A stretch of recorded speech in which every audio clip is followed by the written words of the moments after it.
बिल्कुल नया होता है बच्चों के लिए, क्योंकि ये मैथमेटिक्स से थोड़ा सा इसमें लिंक रहता है, और मैथमेटिक्स नहीं लिंक होता है, बस इसको थोड़ा समझना पड़ता है।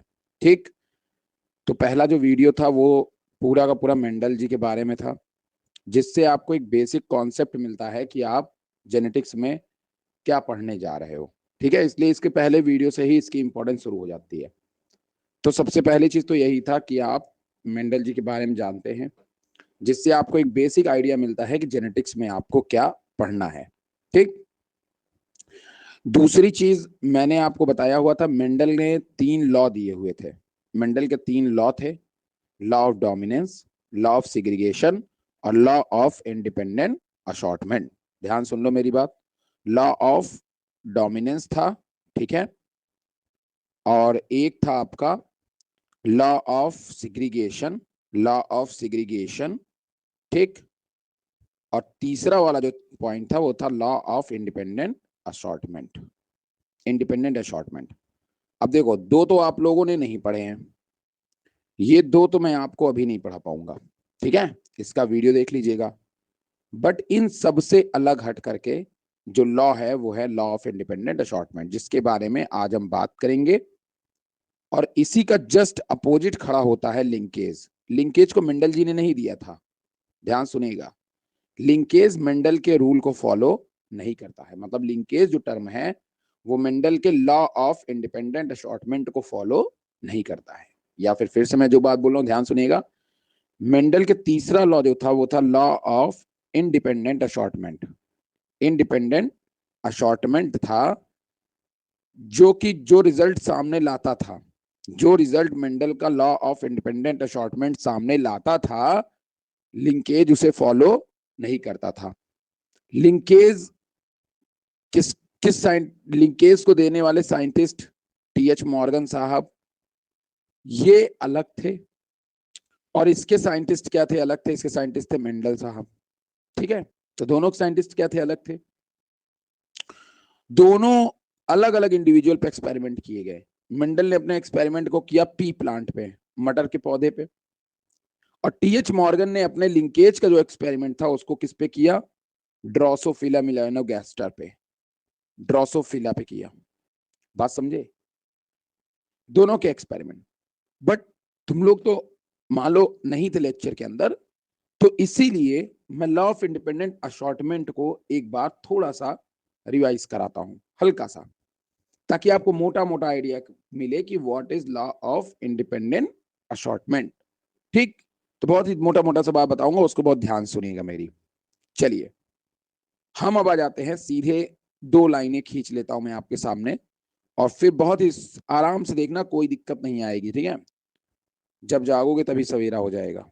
चलिए, अब आपके सामने मैंने इसको 2 पार्ट में डिवाइड कर दिया है, राइट, फाइन, बात समझे। चलिए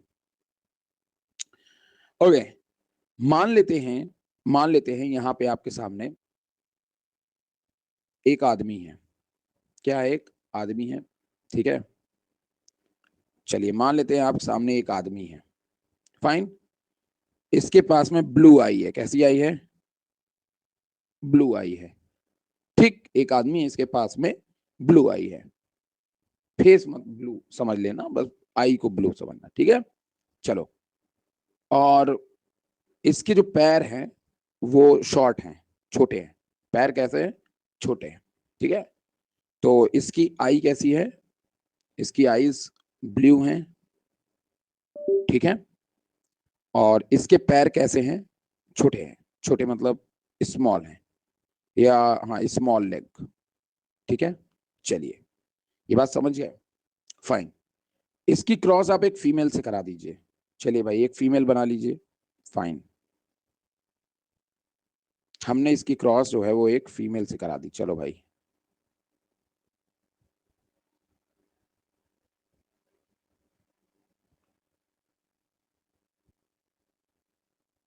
फीमेल बन गई, फीमेल, ठीक है। इसके पास येलो आई है। ओ भाई बवाल है पूरा, क्या करने वाले सर। देखिए, अब देखिए देखिए देखिए देखिए देखिए, मजा देखिए, मजा देखिए।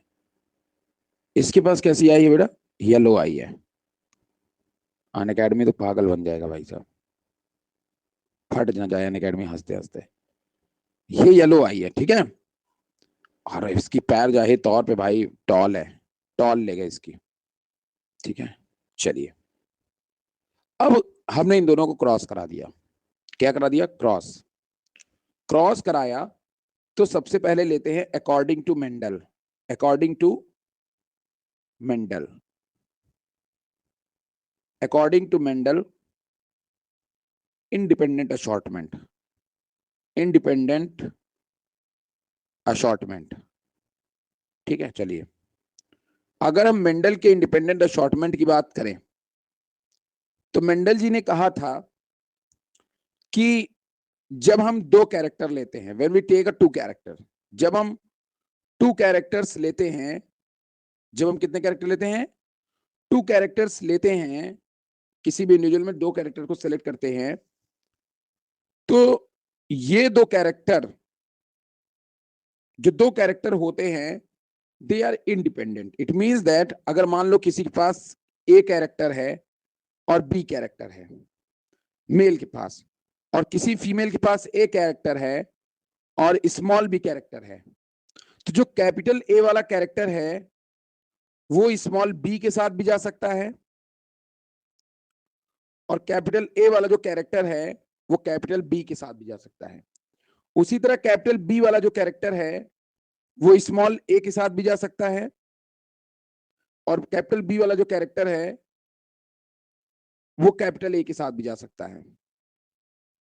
इस तरह से आपने क्या देखा कि all these both character are independent to go किसी के भी साथ, ठीक है ना।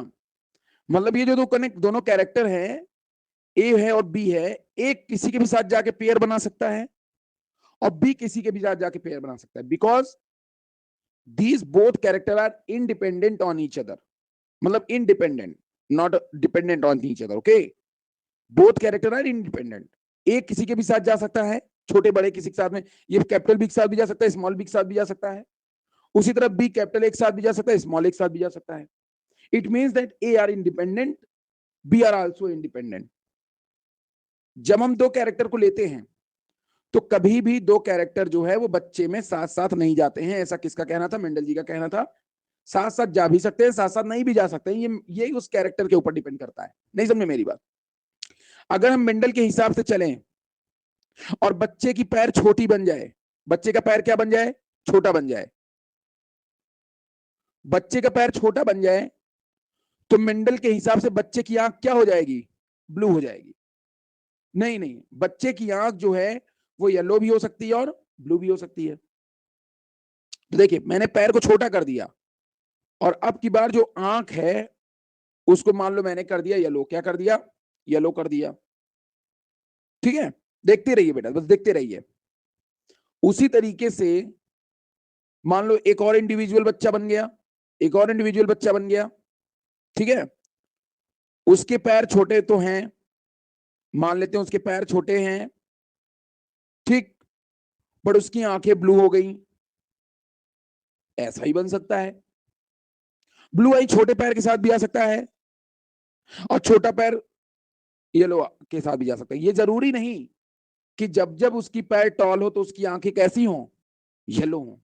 बिकॉज टॉल लेग का कैरेक्टर अलग है और आई का कैरेक्टर अलग है। इसका मतलब ये दोनों क्या है? इंडिपेंडेंट है। टॉल लेग वाला ब्लू आई के साथ जा सकता है और येलो आई वाला स्मॉल आई के साथ भी आ सकता है, because they both are, they both are क्या? They both are independent. ये दोनों इंडिपेंडेंट है। बात समझ में आया? अब ऐसे मान लो कि और दो बच्चे बन गए, और क्या बन गए? दो बच्चे और बन गए। मान लो इसकी टॉल लेग है, टॉल लेग वाली बन गई दो ठो, तो देखोगे टॉल लेग वाले के पास में ब्लू आई है। कैसी आई है? ब्लू आई। देखो, उसी तरह टॉल भी ब्लू के साथ भी जा सकता है और येलो के साथ भी जा सकता है। मेरी बात समझ में आया? समझ में आई नहीं मेरी बात?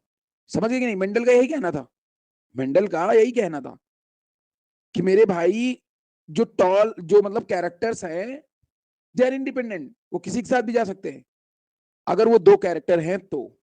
और मेंडल का इंडिपेंडेंट असॉर्टमेंट जो था वो एक डाई हाइब्रिड क्रॉस था। डाई हाइब्रिड क्रॉस का मतलब ये है कि उन्होंने अपने एक्सपेरिमेंट को बताने के लिए कितने कैरेक्टर लिए थे? 2 कैरेक्टर लिए थे। तो यहां पे हमने 2 कैरेक्टर ही तो लिए। सीधा सीधा कंक्लूजन जो हमने देखा था लॉ ऑफ इंडिपेंडेंट असॉर्टमेंट में, वो यही देखा, क्या देखा कि मेरे भाई अगर हमारे पास में 2 कैरेक्टर हैं तो दीज 2 कैरेक्टर आर इंडिपेंडेंट। ये स्मॉल आई जो है, स्मॉल लेग जो है, वो येलो आई के साथ भी बना सकता है। बनाया तो देखो, बनाया नहीं, बनाया ना। और जो टॉल लेग है वो ब्लू आई के साथ भी बना सकता है। देखो बनाया नहीं, बनाया ना। तो इट मींस दैट कि मतलब आपके कुछ भी बन सकते हैं। दोनों कैरेक्टर इंडिपेंडेंट हैं। क्या है? इंडिपेंडेंट हैं। वैसे मान लो मेरी आंखें ब्लैक हैं, मेरी हाइट बड़ी है, मेरी शादी किसी छोटी औरत से हो जाती है और उसकी आंखें ब्लू हैं, तो ये जरूरी थोड़ी ना जब भी मेरे बच्चा छोटा हाइट का होगा तो उसकी आंखें ही ब्लू होंगी। नहीं, हो सकता है टॉल बच्चा हो और उसकी आंखें भी क्या हो जाए? ब्लू हो जाए, है ना। तो कोई 2 कैरेक्टर आपस में लिंक नहीं है। बट अभी आप क्या पढ़ने जा रहे हो? अभी आप लिंकेज पढ़ने जा रहे हो। अब जब मेंडल जी ने इस एक्सपेरिमेंट को दे दिया तो इसका एक रेशियो आया था, that is 9 ratio 3 ratio 3 ratio 1। समझ रहे हो ना मेरी बात? इसका एक रेशियो आया था 9 रेशियो 3 रेशियो 3 रेशियो 1। अब देखिए दूसरी तरफ, अब देखिए बेटा, मजा देखते रहिएगा, मजा देखते रहिएगा, मजा आपको दिखाता रहूंगा, चीजें हल्के फुल्की आपको समझ में आती रहेंगी। और बाकी बचा हुआ जब आप और वीडियो देखिएगा, सब से उठिएगा और लाइन से हर दिन रात और सुबह का वीडियो जो है, जेनेटिक्स का जितना वीडियो है, 3-4 वीडियो, 3 तो मैंने लिंक आपके ग्रुप में भेजी ही है। बाकी जो बचा हुआ वीडियो उसकी भी लिंक भेज दूंगा, इत्मीनान से देखना, कोई दिक्कत नहीं है। छोटा छोटा देख लेना रोज रोज। चलिए अब मिलिए, चलिए अब आगे देखते हैं। देखिए ये हो गए मेंडल। कौन हो गए? मेंडल। ये जो मैंने आदमी बनाया हुआ है, नहीं, मेंडल जी ने अपना एक्सपेरिमेंट किस पे किया था? मेंडल जी ने अपना एक्सपेरिमेंट किया था पी प्लांट पे। बट मैंने जो एग्जाम्पल बताया है वो सिंपली करने के लिए आपको बगल में आदमी बना दिया, ताकि आपको सिंपली समझ में आए कि what is law of independent assortment. Welcome Sanaya ji. तो मेरे कहने का मतलब यही है कि ये जो इंडिपेंडेंट असॉर्टमेंट आप देख रहे हैं, ये दिया था मेंडल जी ने। किसने दिया था? मेंडल जी ने। But the main situation is, जो यहाँ पे मेन सिचुएशन है, सनाया जी क्वेश्चन वाला सेशन रात के 10 बजे है, ठीक है? चलिए उसको मार्क कर लीजिए, नोटिफिकेशन पहुंच जाएगा। बट दूसरी तरफ सिचुएशन जो है वो है आपकी क्या? लिंकेज। क्या है? लिंकेज। आइए लिंकेज को जानते हैं। बढ़िया है। अब यहां पे लिंकेज देखिए। क्या देखिए? लिंकेज। अब जरा समझिए मेरी बात। मेंडल का कहना था if we take a 2 character, अगर हम 2 कैरेक्टर को लेते हैं, है ना? हाँ, थैंक यू वेरी मच। अगर हम 2 कैरेक्टर को लेते हैं तो ये 2 कैरेक्टर इंडिपेंडेंट हैं किसी के साथ भी जाने के लिए। जैसे स्मॉल लेग इंडिपेंडेंट था येलो के साथ भी जाने के लिए और ब्लू के साथ भी जाने के लिए। जिस तरह से टॉल लेग जो था वो इंडिपेंडेंट था आई ब्लू के भी साथ जाने के लिए और येलो आई के भी साथ जाने के लिए। बात समझे कि नहीं समझे? ये क्या था? ये था इंडिपेंडेंट है। कैरेक्टर क्या है? दोनों इंडिपेंडेंट। बट कुछ जो साइंटिस्ट थे जिन्होंने ड्रोसोफिला पे एक्सपेरिमेंट किया। किस पे एक्सपेरिमेंट किया? ड्रोसोफिला। एक बात में समझिएगा बेटा, मैं आपको शुरू से ही बता रहा हूं कि मेंडल का experiment only applicable on P plant. ये केवल किस पे काम करता है? पी प्लांट पे काम करता है। इसीलिए जैसे ही हम किसी दूसरे पे एक्सपेरिमेंट करते हैं तो उसके कई जो है एक्सेप्शन आ जाते हैं। कई जो क्या आ जाते हैं? एक्सेप्शन आ जाते हैं। और उसी एक्सेप्शंस में से एक एक्सेप्शन है आपका लिंकेज। क्या है? लिंकेज। तो ड्रोसोफिला पे जब एक्सपेरिमेंट किया गया तो देखो क्या समझ में आया। देखिए ड्रोसोफिला पे एक्सपेरिमेंट के दरमियान साइंटिस्टों को यह बात पता चली। क्या पता चली? कि कुछ ऐसे कैरेक्टर्स हैं, कुछ ऐसे कैरेक्टर्स हैं जो एक जनरेशन से जब दूसरे जनरेशन में जा रहे हैं तो वो आपस में लिंक है। It means that, take example, अगर आप एग्जाम्पल ले लीजिए बगल वाले का ही एग्जाम्पल ले लीजिए, तो सेम चीज अगर हम यहाँ पे बना देते हैं, या ये सेम चीज बना देते हैं, ठीक है, थोड़ा सा टाइम लगेगा बट सेम चीज बन जाएगा। ये बात, क्या बात भाई, आपका बेसिक ही पूरा क्लियर कर देता हूं मैं, ताकि आपको कभी कोई फॉल्ट ही ना रह जाए। ठीक है, तो सब्र का फल मीठा होता है। चलिए अब देखिएगा, मेरी बात को जरा ध्यान से देखते रहिएगा। डायग्राम बहुत सुंदर देख रहे हो, प्रशंसा लोग कर रहे हैं, जो है मजाक उड़ाते, प्रशंसा का समझ में नहीं आता यार मुझे। चलिए भाई, इसका स्क्रीनशॉट लेकर जरा स्टेटस लगा दिए, मजा आ जाएगा भाई साहब, क्या ही बताऊं, बवाली डायग्राम बना रहा हूं मैं, बता रहा हूँ, अकेडमी फट ना जाए किसी दिन ऐसे डायग्राम देख देख करके भाई साहब। अन अकेडमी इस वो चला देगा, क्या बोलते हो उसको, वो क्या बोलते हैं यार उसको, हाँ, बोल देगा कि मिश्रा जी बैन, ट्रेंड चला देगा यार, वो ट्रेंड चला देगा गुरु, समझ रहे हो ना।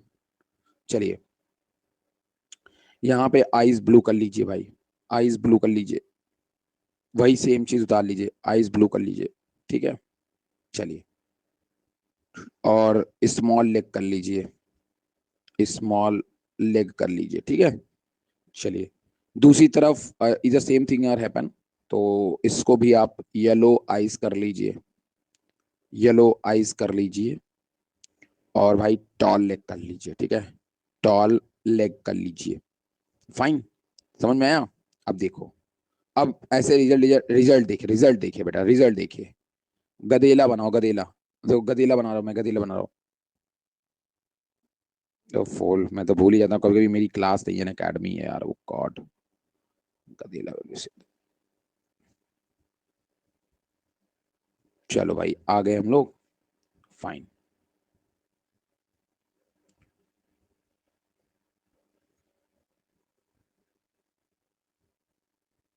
देखो बच्चा बन गया भाई, बच्चा बन गया।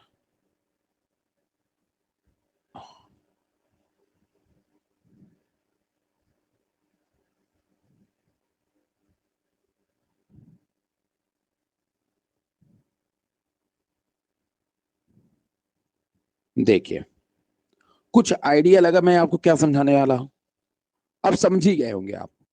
यहां पे अगर किसी बच्चे के पास में लेग उसकी छोटी होती थी, तो हमेशा उसकी आइज क्या होती थी, ब्लू होती थी। जब बच्चे की टॉल लेग होती थी, तो आइज कैसी होती थी, हमेशा येलो होती थी। ये मेंडल जी के हिसाब से जो था वो इंडिपेंडेंट था, स्मॉल लेग वाला जीन इंडिपेंडेंट था, वो किसी के साथ जा सकता था। बट यहां पे स्मॉल लेग वाला जो है, they are link with blue eyes, इसीलिए जब ये नेक्स्ट जनरेशन में जा रहा है, जैसे ही बच्चे की टांग छोटी बन रही है, तो बच्चे में कैसी आईज देखने को मिली, ब्लू आईज। आप अगर 4 बच्चा भी बना दोगे, तो 4 बच्चे में जब भी उसकी टांग छोटी होगी गुरु, तो उसकी आइस कैसी होगी गुरु, ब्लू होगी, ठीक है। जब भी उसकी टांग बड़ी होगी, तब तक उसकी आंख कैसी होगी, येलो होगी गुरु। It means that both genes, eyes colours and height of leg, both are link with each other. इसीलिए जब ये अगली जनरेशन में जा रहे हैं बच्चे में, तो साथ साथ ही जा रहे हैं, साथ साथ ही जा रहे हैं। कैसे कैसे जा रहे हैं भाई, साथ साथ ही जा रहे हैं। अभी देखिए, अभी तो ये शुरुआत है, अभी तो पार्टी शुरू हुई है, समझिए मेरी बात। मेंडल के हिसाब से दीज स्मॉल लेग जीन्स किसी के भी साथ जा सकता है ना। बट जब भी ये जा रहा है तो साथ साथ जा रहा है। जब भी बच्चे में लेग स्मॉल हो रहा है, वो आइज कलर ब्लू हो जा रहा है। और मान लो अगर किसी में आइस कलर येलो पहुंच गया तो उसके साथ साथ भैया टॉल भी पहुंच गया। ये चीज साइंटिस्टों ने नोटिस किया ड्रोसोफिला में। किसमें किया? ड्रोसोफिला में। कि जो मेल था उसकी विंग्स का साइज कुछ अलग था, मतलब मेलनेस होना विंग्स के साइज को भी अफेक्ट कर रहा था, उसके कलर को अफेक्ट कर रहा था। It means that these two genes are link with each other. ये दोनों एक दूसरे से इतना जुड़े थे कि मदर वाला जब इसके ऊपर आता था तो उसका कोई इंपैक्ट नहीं पड़ता था, और मदर वाले कॉम्बिनेशन पे फादर वाला जब जाता था तो फादर वाले पे भी कोई इंपैक्ट नहीं पड़ता था। देखिए आप, साफ साफ देखिए, देख रहे हैं नहीं देख रहे हैं आप? तो अगर ये दोनों लिंक हैं तो इसका मतलब ये है कि ये सेपरेट नहीं होने वाले हैं। अगर ये चाहे लड़की हो चाहे लड़का हो, जब जब उसकी लेग स्मॉल होगी तो उसकी आईज कैसी होगी? ब्लू होगी, because these two gene are linked. But सवाल यहां खत्म नहीं हुआ। मेंडल का एक्सपेरिमेंट तो फेल कर गया, मतलब मेंडल के एक्सपेरिमेंट का एक एक्सेप्शन निकल के और सामने आया जिसे आपने लिंकेज नाम दिया। क्योंकि भाई जहां पहले रेशियो 9:3:3:1 आने वाला था, वहां पूरा का पूरा रेशियो बट गया। कैसे बढ़ गया? अब ज्यादातर इंडिविजुअल अपने पेरेंट्स जैसे बन रहे थे। किसके जैसे बन रहे थे? पेरेंट्स। हाइब्रिड नहीं बन रहे थे, रिकॉम्बिनेंट नहीं बन रहे थे, क्योंकि इसमें क्रॉसिंग ओवर अब आ रहा हूं, ध्यान सुनिए। इसमें देखो हाइब्रिड नहीं बना, बना ना, शॉर्ट टेल वाले के पास में येलो आइज आ गई तो ये हाइब्रिड ही तो हुआ, है ना? इसमें देखो, इस वाले में, इसमें देखो लॉन्ग टेल वाले के पास में ब्लू आई आ गई तो ये भी क्या हो गया? हाइब्रिड हुआ कि नहीं हुआ? हुआ ना? तो मेंडल वाले में हाइब्रिड बन रहा था, लेकिन लिंकेज वाले में नहीं गुरु, नहीं, नहीं बनेंगे ही नहीं। दो में से जो कैरेक्टर आएगा वो अपने साथ घसीट के दूसरा और लेके जाएगा, तो हाइब्रिड बनने का तो सवाल ही नहीं है। जैसे ही ब्लू आइज आ गई, जान गए कि भैया उसकी लेग कैसी होगी? स्मॉल होगी, क्योंकि दोनों क्या है? लिंक है। That is a linkage, that is a linkage. यही क्या है? लिंकेज है। अब बोलोगे सर ये क्या क्या क्या फालतू की बात आप बोल रहे हैं, बट यही फालतू की बात आइए सेल में चेक करते हैं। अब आइए सेल डिवीजन में चेक कर लेते हैं, सारी फालतू की बात निकल जाएगी सामने। इस डायग्राम का स्क्रीनशॉट ले लो, स्टेटस जरूर लगा लेना। चलिए अब आगे बढ़ते हैं। Now the next one. अब सुनिए जरा सेल डिवीजन की कहानी। और बेटा आप जो मैं कहानी बताने जा रहा हूं उस कहानी को आप बहुत ध्यान से सुनिएगा। यही कहानी लिंकेज की इमेज को क्लियर कर देगा। और वाई लिंकेज इज दुश्मन of crossing over. Crossing over आप लोग जानते हैं, क्रॉसिंग ओवर जानते हैं ना? बोलो ओम और अजीत, मैसेज कर सकते हो क्या? क्रॉसिंग ओवर क्या है? That is a crossing over. तो बेटा ये जो क्रॉसिंग ओवर आपका है, ये आप लोगों ने पढ़ा है सेल डिवीजन में। कहां पढ़ा है? सेल डिवीजन में पढ़ा हुआ है, राइट? और ये किन के बीच होता है? ये होता है क्रोमोजोम के बीच में। किन के बीच होता है? क्रोमोजोम के बीच में होता है। ठीक है? सेल डिवीजन किन के बीच में होता है? क्रोमोजोम के बीच में होता है। और सेल डिवीजन क्रॉसिंग ओवर, जो क्रॉसिंग ओवर होता है वो सेल डिवीजन में होता है, ड्यूरिंग सेल डिवीजन। और किन में होता है? क्रोमोजोम में होता है। मेरी बात समझ में आ रही कि नहीं आ रही है? अब बोलोगे यस सर आ रही है। तो थोड़ा सा अब इस बात को हल्का सा और ध्यान से देखेंगे आप। एक मिनट रुक जाइए। कहाँ चला गया? लॉगिन करने चला गया क्या? आ तो गया, चलो एक सेकंड देना बस जरा सा। एक सेकंड, एक सेकंड, एक सेकंड, एक सेकंड। चलिए, तो मैंने बताया कि क्रॉसिंग ओवर जो होता है वो आपको सेल डिवीजन में देखने को मिलता है, राइट? अब मैं आपको याद दिलाऊं तो आपको याद आ जाएगा। दिलाऊं याद? दिला ही दूं याद आपको? चलिए याद दिलाता हूं आपको। क्या आपने ड्यूरिंग मियोसिस, ड्यूरिंग मियोसिस जो है, ड्यूरिंग मियोसिस के टाइम पे क्या आपने कुछ ऐसा चीज देखा था? इस तरीके को चीज को देखा था पहले? बोलिए। एक ऐसे था। गुड इवनिंग बेटा। ऐसी कुछ चीज देखी थी आपने, देखा होगा ना ऐसा चीजें आपने, समझ रहे हो ना। और फिर इसमें आपने देखा होगा, क्या देखा होगा, इसमें आपने देखा होगा कि ये दोनों आपस में क्या कर जाते हैं, क्रॉस कर जाते हैं, राइट। ये वाले जो पेयर हैं वो आपस में क्या कर जाते हैं, क्रॉस कर जाते हैं। और क्रॉस करने के बाद कैरेक्टर को क्या कर लेते हैं, एक्सचेंज कर लेते हैं। थोड़ा सा तुम मेरा ले लो, थोड़ा सा मैं तुम्हारा ले लूं, कैरेक्टर को एक्सचेंज कर लेते हैं, राइट। यही होता है क्रॉसिंग ओवर।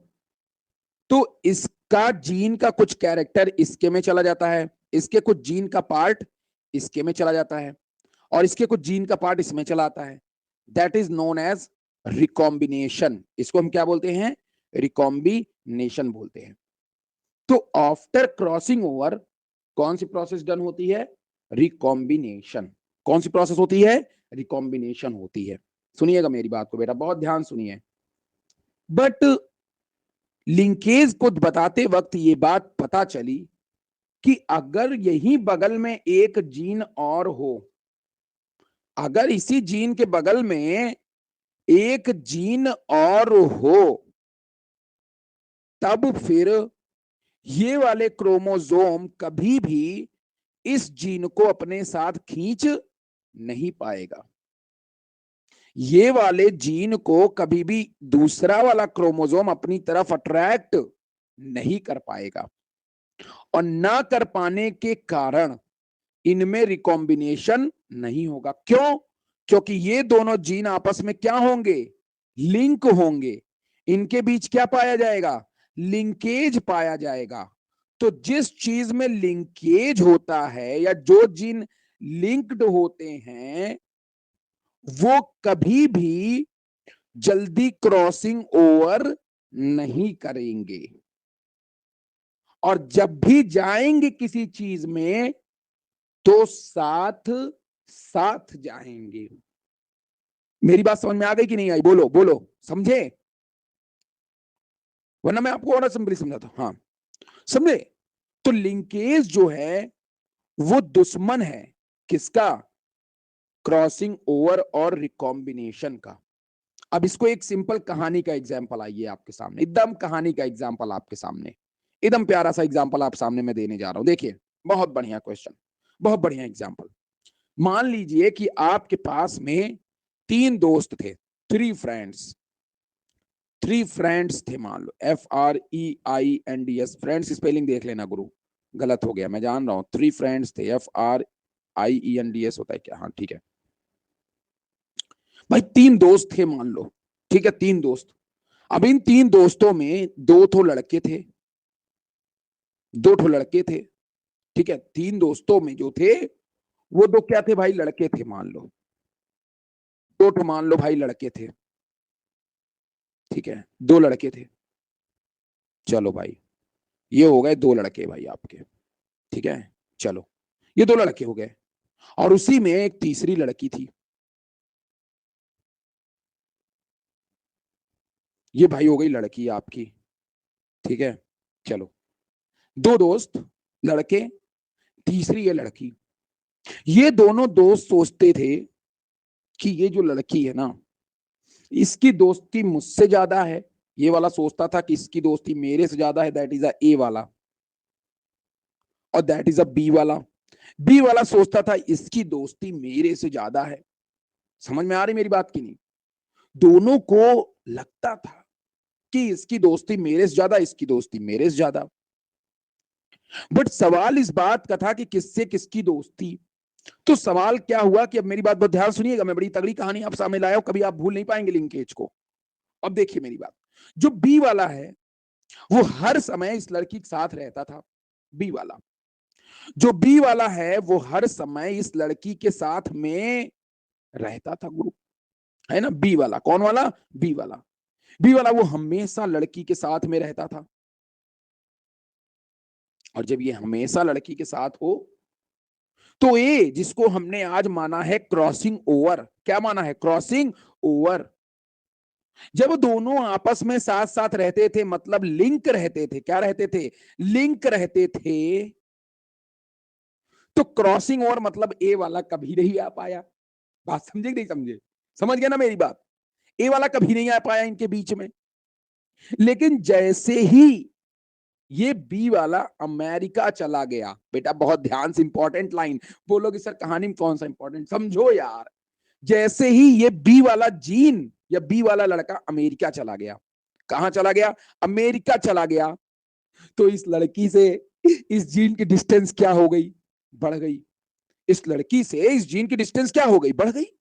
और जब जीन की डिस्टेंस बढ़ गई तो क्रॉसिंग ओवर की एंट्री हो गई।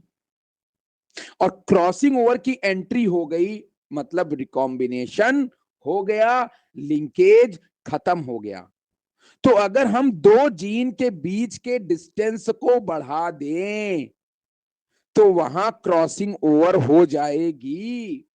और अगर क्रॉसिंग ओवर होगी तो मेंडल का इंडिपेंडेंट असॉर्टमेंट फॉलो करेगा, क्योंकि तब जीन इंडिपेंडेंट हो जाएगा। ये इसके पास हमेशा जुड़ा रहेगा तो ये लड़की कभी भी किसी के भी साथ में जाने के लिए इंडिपेंडेंट नहीं है। लेकिन जैसे ही जीन के बीच का डिस्टेंस हमने बढ़ा दिया, अब ये लड़की किसी के साथ जाने के लिए रेडी है। इट मींस दैट, इसका मतलब ये है कि अगर जीन आपस में लिंक हैं तो वो जब अगली जनरेशन में जाएंगे तो सेम कैरेक्टर ही जाएंगे। दो कैरेक्टर सेम इंडिविजुअल में जाएंगे, हमेशा सेम टू सेम जाएंगे। बट अगर यही दोनों कैरेक्टर, अगर इसी दोनों जीन के बीच के डिस्टेंस को हम बढ़ा दें तो अब ये कैरेक्टर्स, ये जीन अपने एक्सप्रेशन के लिए इंडिपेंडेंट होंगे। क्या होंगे? इंडिपेंडेंट होंगे, क्योंकि वहां पे क्रॉसिंग ओवर होगी। और जब क्रॉसिंग ओवर होगी तो जब क्रॉसिंग ओवर होगी तभी तो ये वाला इसमें जाएगा और ये वाला इसमें जाएगा। बोलो भाई, जाएगा कि नहीं जाएगा? जी सर जाएगा। अजीत समझ में आया? अजीत समझ गए? तो मेरे कहने का मतलब यही है, एक मिनट रुक जाइए, थोड़ा पानी पी लेते हैं।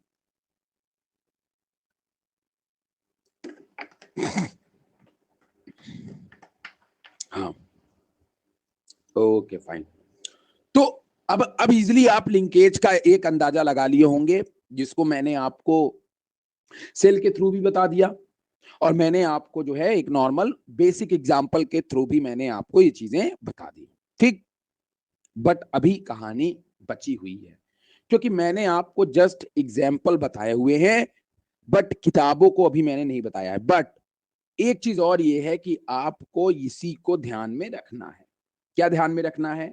अगर हम जीन के डिस्टेंस को बढ़ा देंगे, अगर हम एक ही क्रोमोसोम पे मौजूद जीन को दूर दूर कर देंगे तो क्रॉसिंग ओवर होगी। तब ये वाला जीन और ये वाला जीन इंडिपेंडेंट रहेगा किसी के साथ भी जाने के लिए, क्रॉस करने के लिए, राइट? किसी के साथ भी जाने के लिए, इसके साथ जा सकता है, ये इसके साथ जा सकता है। बट अगर एक ही क्रोमोसोम पे दो जीन बहुत पास पास रहे, they are link with each other, इनके बीच लिंकेज पाया गया, तब ये जब भी जाएंगे तो पूरा का पूरा फ्रेगमेंट जब भी जाएगा तो साथ में ही जाएगा, कभी क्रॉसिंग ओवर नहीं हो पाएगी। इट मींस दैट यही चीज आपको ध्यान में रखना है। ठीक, समझ में आया? ओके। अब हम आ जाते हैं अपनी लाइनों पे। ठीक है, इस पे आते हैं अपनी लाइनों पे जो एनसीईआरटी की किताब में दी हुई है बेटा। वो मेरे लिए ज्यादा जरूरी है क्योंकि वही लाइनों को आपको पढ़ना है। तो मैंने आपके दिमाग में एक इमेज डेवलप कर दी है, एक इमेज बना दी है जो आप सोचने समझने की आपको शक्ति देगी। ठीक है ना? ताकि आप सारे कॉन्सेप्ट को समझ पाएंगे, क्योंकि अभी तक आपने एक भी लेक्चर नहीं लिया था, तो इसीलिए मैंने आपको आराम से समझाने की कोशिश की। ठीक, जिससे आपको मेंडल का इंडिपेंडेंट असॉर्टमेंट भी समझ में आ गया और आपको लिंकेज भी समझ में आ गया। चलिए अब आते हैं किताब पे। तो कल मैंने आपको बताया हुआ था कि मेंडल ने जो अपने एक्सपेरिमेंट को बताया था, तो वो तो बताए, मर गए। उन्होंने ये बताया कि जीन नाम नहीं दिया मेंडल जी ने। मेंडल जी ने जीन नाम नहीं दिया क्योंकि एक मैथमेटिशियन थे। क्या थे? मैथमेटिशियन थे। तो इन्होंने जीन के जगह पे जो वर्ड यूज किया, उस वर्ड को यूज किया फैक्टर। क्या यूज किया? फैक्टर। बट उस फैक्टर, देखो जैसे एग्जांपल तौर पे, जैसे मान ली किसी ने मेंडल से पूछा, कोई साइंटिस्ट ने मेंडल से पूछा कि आप जो कह रहे हैं कि पी प्लांट का जो फ्लावर है वो वायलेट कलर है, आप ही बताइए वायलेट वो क्यों है? तो मेंडल के पास जवाब नहीं था। हम सही बताएं आपको, मेंडल के पास जवाब नहीं था। मेंडल कहते थे उसमें वायलेट कलर का फैक्टर है। क्या है? वायलेट कलर का फैक्टर है। जैसे मैथ्स में होता है फैक्टर है तो ये इसलिए ये है, तो वो बोलते थे इसमें वायलेट कलर का फैक्टर है इसलिए इसका कलर कैसा है? वायलेट है। तो लोग इनसे, वो बायो वाले लोग क्या बोलते हैं, अच्छा ठीक तुम फैक्टर फिर दिखा दो। जैसे मैथ्स वाले जब कहते हैं मैंने मान लिया 100 है, क्यों मान लिया भाई 100 है? तो उसी तरीके से बायो वाले ऐसे सवाल पूछेंगे ना भाई, बायो वाले। तो जब मेंडल जाते थे किसी बताते थे कि भाई वो फैक्टर के कारण उसका कलर ब्लू है, तो लोग कहते चलो दिखाओ फैक्टर, कहाँ है वो फैक्टर? अब जो चीज, भाई अगर मेरे को कोई बोलेगा कि अंकित जी आप मेल है, चलिए एक्स वाई दिखाइए कहाँ है, दिखा पाओगे? नहीं, नहीं दिखा पाओगे ना। तो उस समय लोग वही चीज बोलते थे कि चलो भाई तुम फैक्टर की बात कर रहे हो, चलो दिखा दो फैक्टर। अब ना तो आज हम जीन किसी को अपना दिखा सकते हैं, देख चीज से, जब जब ह्यूमन जीनोम प्रोजेक्ट में पूरा का पूरा जीन की सीक्वेंसिंग कराएंगे तब दिखा सकेंगे उसको। लेकिन ऐसे कोई बोल दे आंखों से दिखाने को तो नहीं दिखा पाओगे ना। मेंडल भी नहीं दिखा पा रहे थे, क्यों? क्योंकि मेंडल का फैक्टर और हमारा जीन दोनों क्या था? सेम था। दोनों क्या था? सेम था। अगर उस समय वो जीन भी बोलते तब भी लोगों को ना समझ में आती, फैक्टर बोले तो और नहीं समझ में आया क्योंकि मैथमेटिशियन थे। और बायोलॉजिस्ट तो कम से कम भाई जीन वीन कुछ तो अंदाजा लगाते, लेकिन नहीं। तो उस समय मेंडल के एक्सपेरिमेंट को नहीं किया। लेकिन कल के वीडियो में मैंने आपको बताया कि कैसे 25 सालों बाद मेंडल के एक्सपेरिमेंट को रीडिस्कवर किया गया। मैंने आपको बताया कि किस तरीके से, हेलो आशीष मंजी, तो मैंने बताया आपको कि कैसे मेंडल के ही एक्सपेरिमेंट को सालों बाद जो है उसे रीडिस्कवर किया गया। सक्षम जी वेलकम। और रीडिस्कवर करके इस बात का पता लगा दिया गया कि भाई साहब जो मेंडल जी जिसको फैक्टर फैक्टर चिल्ला रहे थे वो क्या था? वो जीन था। क्या था? जीन था। क्योंकि मेंडल के एक्सपेरिमेंट को जो मेंडल जी ने डायरी पे किया उसको लोगों ने लैब में सेल पे किया, सेल डिवीजन में देखा। और जब सेल डिवीजन और मेंडल की डायरी को देखा गया तो दोनों के रिजल्ट क्या आ गए? सिमिलर आ गए। इनके तीनों लॉ बिल्कुल हमारे सेल डिवीजन जैसा काम करते थे। ये एक मैथमेटिशियन होके इन्होंने जो भी गणनाएं की, they are similar as our cell division. And इन्होंने जो सिंबल मार्क किए हुए थे, the symbol are similar as genes, जिसको इन्होंने फैक्टर नाम दिया था। They are the genes. अगर इन्होंने बोला था कैपिटल डी फैक्टर है जिसके कारण प्लांट टॉल होगा, तो these factors are capital D R gene जिसके कारण पेड़ कैसा होगा? टॉल होगा। बट जीन वर्ड को बाद में बताया गया बाद। तो chromosome and gene are just similar as, बात समझ में आया? मेंडल के जो प्रिंसिपल थे उसकी तरह काम करते थे और इसीलिए हम इसको क्रोमोसोमल थियरी ऑफ इनहेरिटेंस बोलते हैं। बेटा ये पूरी एनसीईआरटी की लाइन ही है, ओके, ये पूरी उसी से कॉपी पेस्टेड है। तो मैंने आपको यही बताया कि मेंडल के एक्सपेरिमेंट को इसी तरीके से बताया गया और क्रोमोसोमल थियरी ऑफ इनहेरिटेंस देके इस बात को प्रूफ किया गया कि मेंडल जी ने जितनी बातें बताई हैं they are similar as cell division. और सारी चीज देखने पे पता लग रहा है कि मेंडल के फैक्टर्स सिमिलर हैं जीन और क्रोमोसोम के। बात समझ में आई? आगे बढ़े? फाइन, बाकी कल का वीडियो देखिएगा आप लोग। चलिए, following the synthesis of idea experiment verification of the chromosome theory of inheritance by Thomas Hunt Morgan. लो, देख रहे हो कितनी लड़ाइयां चल रही थी। अभी हाल ही में क्रोमोसोमल थियरी दी गई थी, उसको अप्रूव किया गया, लेकिन उसी समय एक साइंटिस्ट भाई साहब ने इस थियरी के बारे में खड़े होकर के विरोध कर दिया। और दरअसल ये जो विरोध था वो जायज विरोध था। आप पढ़ चुके हैं, अभी अभी आपने उसको पढ़ डाला है, आप टेंशन मत लीजिए। आप लोग ने उसको पढ़ डाला है। बात समझे? ये जो पढ़े हुए हो ना, ये वही वही विरोध है। क्योंकि देखिए यहां पे देखिए, मेंडल का रूल लिंकेज फॉलो नहीं कर रहा है ना, तो क्रोमोसोमल इनहेरिटेंस को फॉलो करेगा क्या? लिंकेज नहीं करेगा ना, क्योंकि chromosomal inheritance is same as Mendel law, right? तो अगर ये मेंडल को फॉलो नहीं कर रहा है तो क्रोमोसोम ऑफ इनहेरिटेंस को भी फॉलो नहीं करेगा। नहीं करेगा कि नहीं करे? बताओ, नहीं करेगा ना। क्योंकि लोगों को लगता है कि हर सेल में क्या होती है? क्रॉसिंग ओवर होती है। बट जब इसमें देखा गया, लिंकेज में देखा गया, तो इसके हिसाब से तो क्रॉसिंग ओवर होनी ही नहीं चाहिए। मानते हो नहीं मानते हो? तो सेल्फ डिवीजन भी क्या कर गई, लिंकेज के आगे फेल कर गई। But that is only few condition, ये केवल किसी किसी में देखने को मिला। उसी में एक एग्जांपल कौन था, ड्रोसोफिला। क्या था, ड्रोसोफिला। इसीलिए ड्रोसोफिला के एक्सपेरिमेंट को अहमियत दी गई। क्यों, क्योंकि ये क्रोमोसोमल थियरी के अंदर एक्सेप्शंस लेकर के आया। बिल्कुल बेटा बिल्कुल। They are the exceptions of independent law, a law of independent assortment and also a chromosomal theory of inheritance. बात समझ में आया कि नहीं आया? तो following this synthesis idea experiment verification of chromosomal theory of inheritance by Thomas Hunt Morgan and his colleague led to discovery the basis of variation in sexual reproduction produce. जैसा कि आप सब जानते हैं कि जब भी हम सेक्सुअल रिप्रोडक्शन करते हैं तो सेक्सुअल रिप्रोडक्शंस में वेरिएशंस होते ही होते हैं। उसी का पता लगा रहे थे कौन, थॉमस हंट मॉर्गन और उनके कलीग्स। अब मॉर्गन जी ने अपने एक्सपेरिमेंट को किया फ्रूट फ्लाई पे। किस पे किया, फ्रूट फ्लाई, जिसका नाम है ड्रोसोफिला मेलेनोगैस्टर। बट बिल्कुल उसी तरीके से जैसे मेंडल ने जब पी प्लांट पे एक्सपेरिमेंट किया, तो मेंडल के पी प्लांट के एक्सपेरिमेंट के बोलते हैं why Mendel select pea plant. Mendel ने पी प्लांट क्यों सेलेक्ट किया, क्योंकि थोड़ा सा उनके लिए कन्वीनियंट था। मेंडल को मटर की सब्जी पसंद थी, तो उसी बहाने एक्सपेरिमेंट भी हो जाते थे और मटर की सब्जी भी मिल जाती थी। यही था रीजन। क्यों आशीष रमन जी बताइए भाई, यही रीजन था कि नहीं? कितने लोग राजी हैं कि ये रीजन रहा होगा? नहीं यार, मजाक है यार, हे भाई ये ऐसा मत बोल देना, ठीक है? ओह गॉड। बट लेकिन यार मटर यूज करते होंगे, मेरी बात मानो तो मटर यूज करते होंगे ही, है कि नहीं भाई? मटर वेस्ट थोड़ी ना करेंगे, यूज तो करते ही होंगे यार। दोनों एक तीर दो निशाने हो रहे थे। तो बट ये वाला पॉइंट जो है किताब में मेंशन नहीं है भाई, बात समझ में आ रहा है नहीं? तो मैं जो बता रहा हूं उसको जरा समझिए। मेंडल ने जैसे पी प्लांट को सिलेक्ट किया, तो जब पी प्लांट को सिलेक्ट किया, समझ में आ रहा है ना, तो उसके कुछ कन्वेनियंट थे तो भाई काम बढ़ गया, समझ गए नहीं? बट यहाँ पे जो ड्रोसोफिला मेलेनोगैस्टर था ना, ये भी रिसर्च के लिए बहुत अच्छा होता है। क्यों? जितनी भी जेनेटिकल रिसर्च होती है आज के समय में, जितनी भी जेनेटिकल रिसर्च होती हैं वो सब ड्रोसोफिला मेलेनोगैस्टर पे होती है। क्यों? क्योंकि इनके कैरेक्टर, इनके जीन इजीली विजिबल होते हैं अंडर माइक्रोस्कोप, और आप इनके कैरेक्टर को काउंट कर सकते हो, देख सकते हो। और इनकी लाइफ साइकिल भी क्या होती है, शॉर्ट होती है, 2 हफ्ते की होती है। कितने हफ्तों की होती है? 2 हफ्तों की होती है।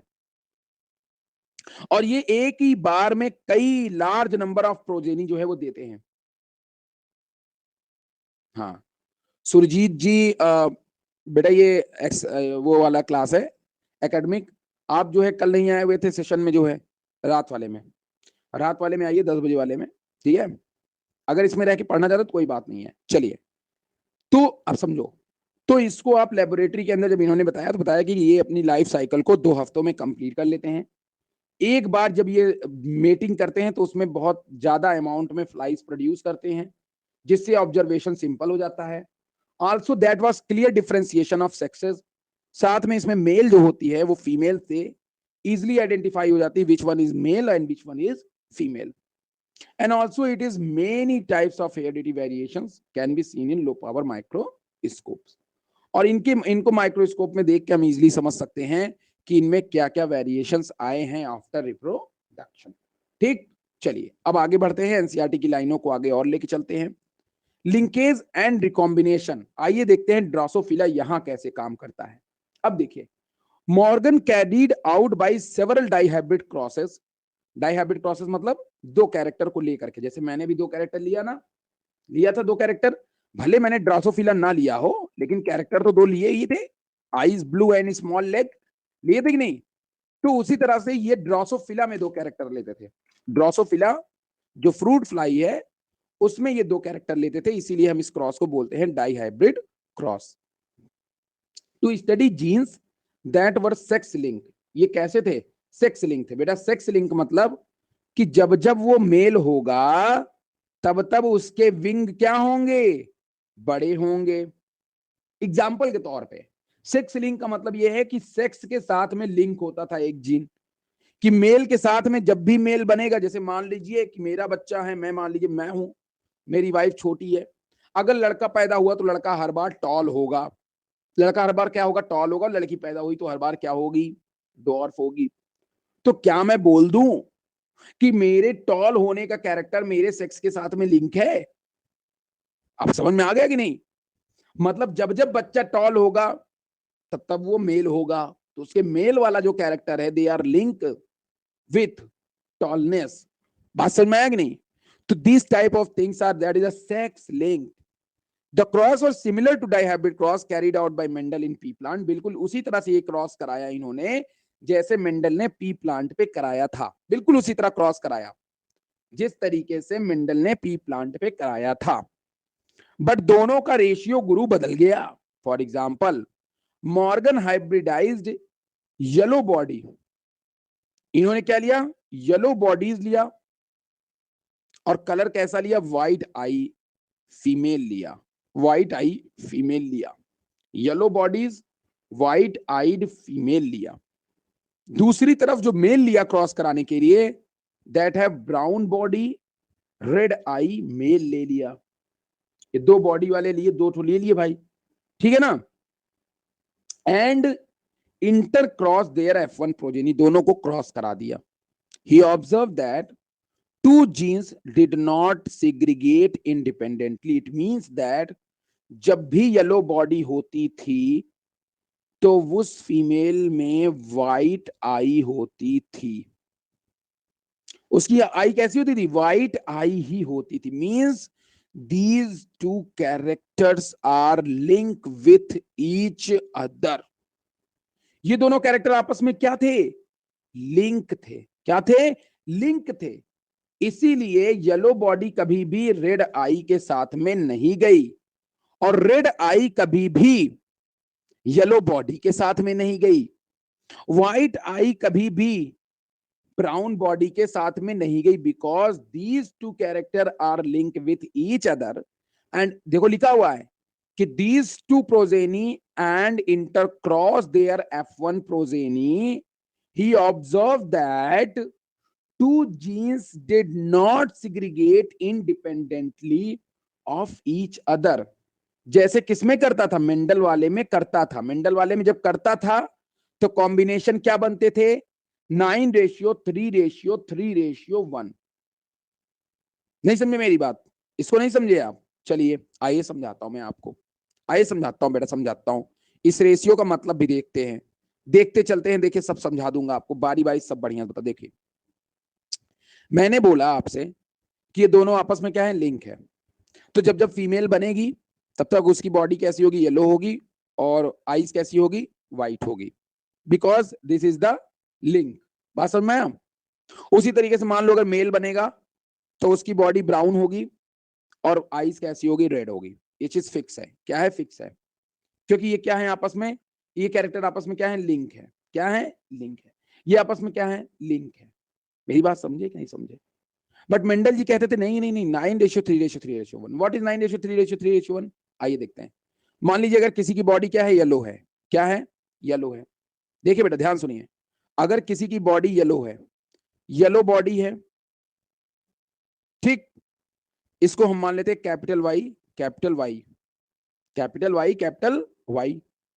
और मान लेते किसी की आई मान लेते व्हाइट है। कैसी है? व्हाइट है। कैसी है? व्हाइट आई है। कैसी आई है? व्हाइट आई है। ठीक है, सुनते रहिएगा मेरी बात। इसको मान लेते कैपिटल डब्लू। दूसरी तरफ मान लेते हैं ब्राउन बॉडी। कैसी बॉडी है? ब्राउन बॉडी है। कैसी बॉडी है? ब्राउन बॉडी है। और इसकी आई कैसे है? रेड है। कैसी है? रेड आई है। तो इसको मान लेते स्मॉल वाई स्मॉल डब्लू। मेंडल के हिसाब से अगर चलते हैं होते तो कुछ येलो बॉडी वाला जाता, किससे क्रॉस कर लेता? कैपिटल वाई जाता। कुछ कैपिटल वाई जाता, क्रॉस कर लेता रेड वाले से। किसे कर लेता? रेड वाले से। ये कितने बनते? 3। कितने बन जाते? 3 बन जाते। कुछ येलो बॉडी जाता, क्रॉस कर देता आपके व्हाइट आई से। किसे कर जाता? व्हाइट आई से। मान लेते हैं ऐसे 9 बन जाते। कुछ जाता, येलो वाला जाता, वो ब्राउन से कर ले, येलो वाला जाता, वो ये रेड वाला जाता, वो येलो से कर लेता। वैसे 3 बन जाते।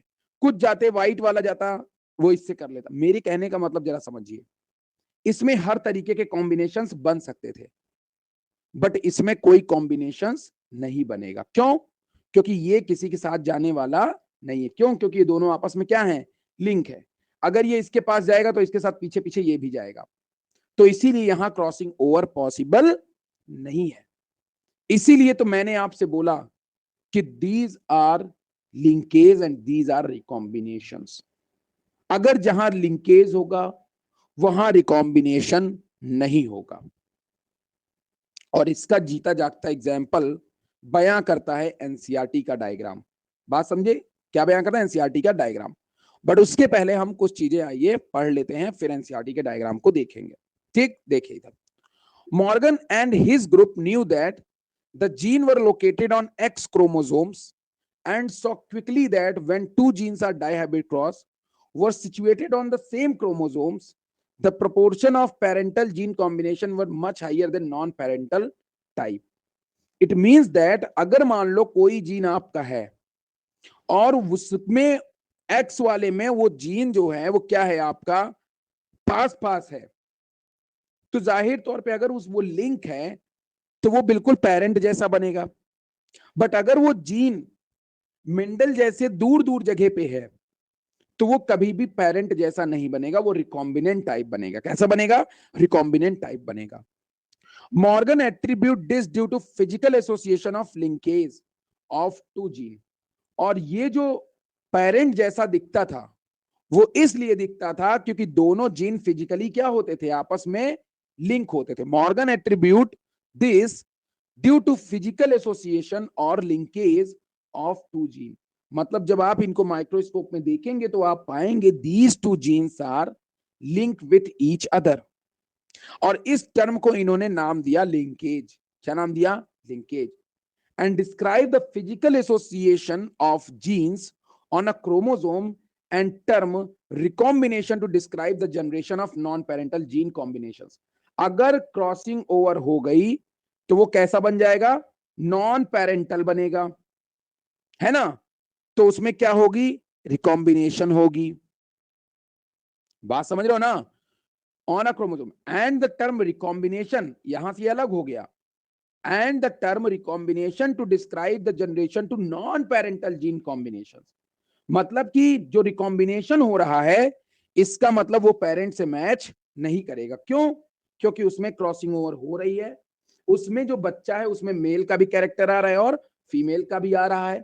उसमें लिंक कैरेक्टर नहीं आ रहे हैं, उसमें मिक्स कैरेक्टर आ रहे हैं, उसमें रिकॉम्बिनेशन हो रहा है, उसमें वेरिएशन आ रहा है। तो इसलिए वो नॉन पेरेंटल है, वो पेरेंट जैसा दिखाई नहीं देगा। नहीं समझे मेरी बात?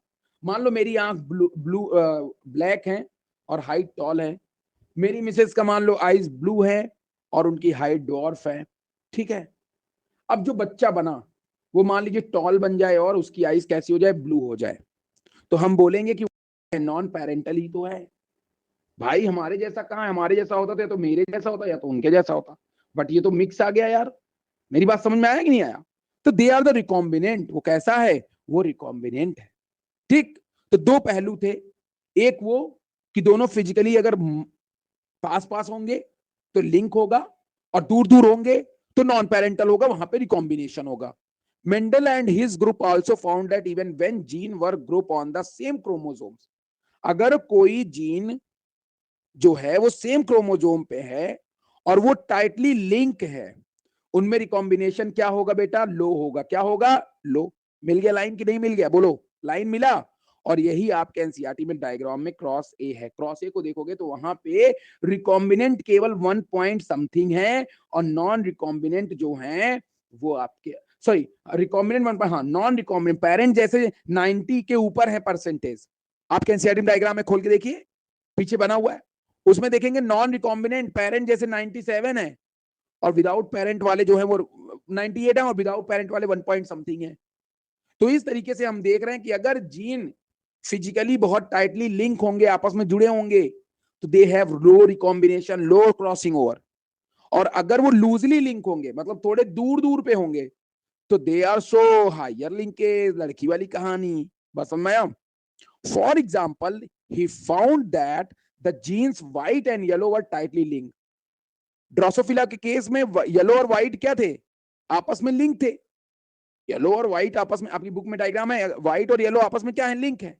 तो जब भी ये जाएंगे तो ये रिकॉम्बिनेशन नहीं बनाएंगे, इनका रिकॉम्बिनेशन मात्र 1.3% का होगा। बट जब यही व्हाइट और येलो जो है, या व्हाइट एंड मिनिएचर विंग्स जो हैं वो दूर दूर होंगे, तो रिकॉम्बिनेशन रेट कितना हो जाएगा 37.2। तो दूर दूर है तो 37.2 मोर रिकॉम्बिनेशन, और पास पास है तो less recombination. That is the linkage बेटा, यही था लिंकेज, और यही आपकी किताब में दिया हुआ है। तो नेक्स्ट लेक्चर पे हम लोग जानेंगे क्या क्या जानेंगे, नेक्स्ट लेक्चर जानेंगे क्रॉस सेक्स डिटर्मिनेशन। आज के लिए लिंकेज में इतना ही, मिलते हैं कल। Tata bye bye, good night, अपना ख्याल रखिएगा, मिलिए शाम रात के 10 बजे वाली क्लास में, ठीक है। चलिए ओम जी आप अगर होंगे, अजीत हो, वैसे नहीं हो गए यार, मुझे लग रहा है चले गए, है कि नहीं। चलिए फिर ठीक है, चलिए फिर कल मिलते हैं, अगर ओम है तो कल मिलते हैं। आओ अच्छा तुम हो तो समझ में आया अजीत, समझ में आ गया।